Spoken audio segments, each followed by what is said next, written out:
Hey guys, Youngblood with you, and today we're going to talk about the second Q&A video that we had on the Terrapin that was just released. This release document was much better than the one that we got in the initial one. The questions that were asked and answered before were kind of vague, and this one just goes into a ton more detail, and I think it's probably going to make people feel better about the ship in general. But when asked about what the gameplay is going to be like in this ship, they talk about how you're really going to be spending your time gathering and selling information, going out and finding points of interest and collecting that data, taking this ship that's capable of taking a lot of damage into like deep space or to risky kind of high security space, or low sec space, either way, where there's going to be threats, and scanning hostile environments. That could be maybe jumping into a Vandal system and being protected while you're actually searching to see if that next clan is going to be entering the system, or it could be maybe going to check on known pirate activity in some nebula. It could also be going out and finding data for mining or different surveying locations, or potentially going out and actually finding salvage and wrecks that may show up on your radar.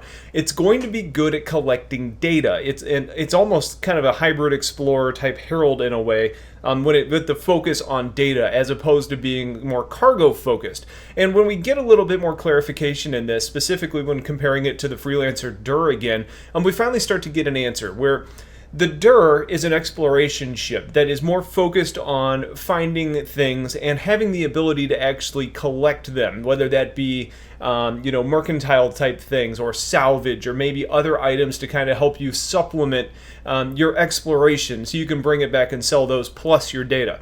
The Terrapin is focusing more on being an explorer focused on data, plus being a pseudo drop ship, a pseudo search and rescue craft, and maybe a kind of a forced into a troop transport type of role.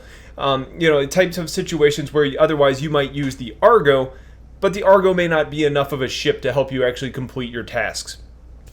One thing they kept reinforcing was the main point is to focus on data collection. They said it like 4 times, so I have to really think that they're really trying to temper people's expectations on what this ship is going to be. You're not going to carry cargo in the Terrapin. You can throw small items in there that are going to rattle around as you're flying around, but you're not going to be able to take, cargo from point A to point B. And I think they really are trying to sell that point to really make sure that people aren't disappointed when this ship is released. Now, talking more about the modularity of the ship, and specifically about that utility mount, it's focused on exploration, but it could get other things. And one of the things that they're targeting was something I mentioned in the previous video, or the Should You Buy video, and that's going to be getting a command and control module. So you actually have the ability to kind of help coordinate fighter attacks while being durable. A lot of these types of ships, when you think about traditional radar ships, they're really converted, basically passenger liners or cargo ships. The Terrapin is a military ship at heart, and it's capable of taking a real pounding.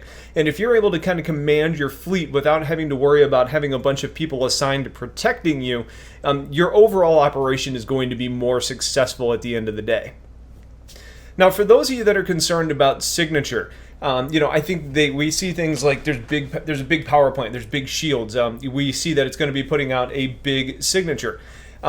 We get confirmation that you can end up lowering your shields and dialing down the power plant to help you run as quiet as possible. And that's actually something that's going to be common when you're trying to actively listen to different things out in the void. Now, that's not a new mechanic. That's just kind of system management and trying to be as stealthy as possible. But for a ship that really is going to be trying to take advantage of seeing other ships before they see it, it's really an important aspect. And it's just going to be kind of a gameplay thing that everybody's going to have to get familiar with, but we get confirmation that it is a possibility.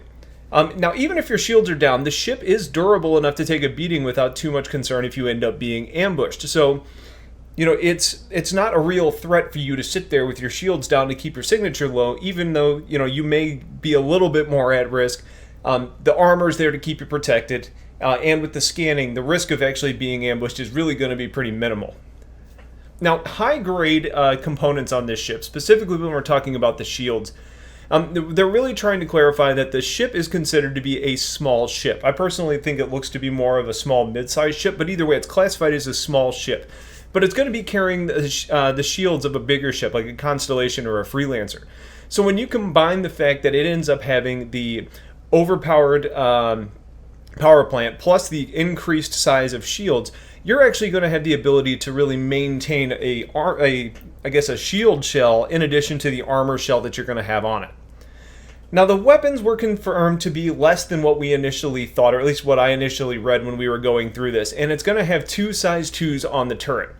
And when we start talking about that, I think we all look at this and say, okay, well, it's going to be a size 5 mount, so I could technically slap a size 5 fixed weapon on there, and you're like, oh boy, that's actually got some firepower then.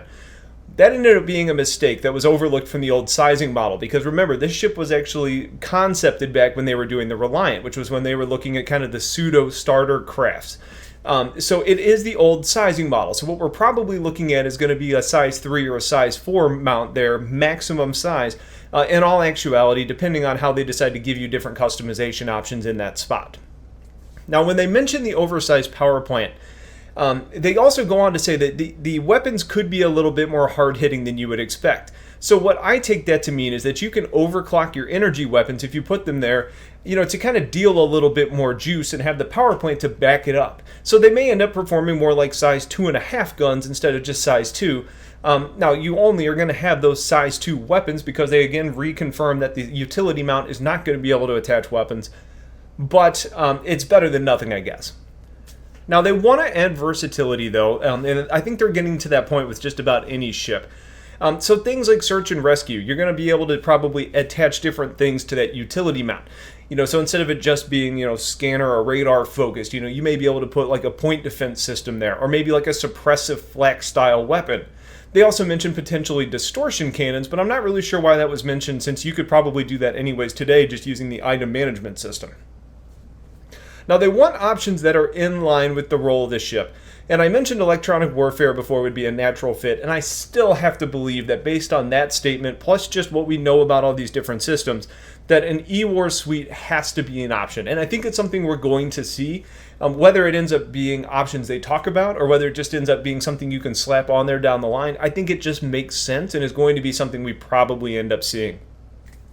And finally, when asked about the dropship and the lack of seats and harnesses, they go on to say that it's not a drop-in module like on the Vanguard or like in the Retaliator where you swap out the bomb bays, but they want to find ways to allow you smaller customization. So what that may end up being is, you can rip out, a component panel in the side of your ship and end up slapping in a seat there, or something to that effect. They want to give you the ability to kind of add in what you can so you can be as effective as possible. So I think this was good. I think we got some good information about the ship. I think it really clarifies what some of the possibilities are going to be.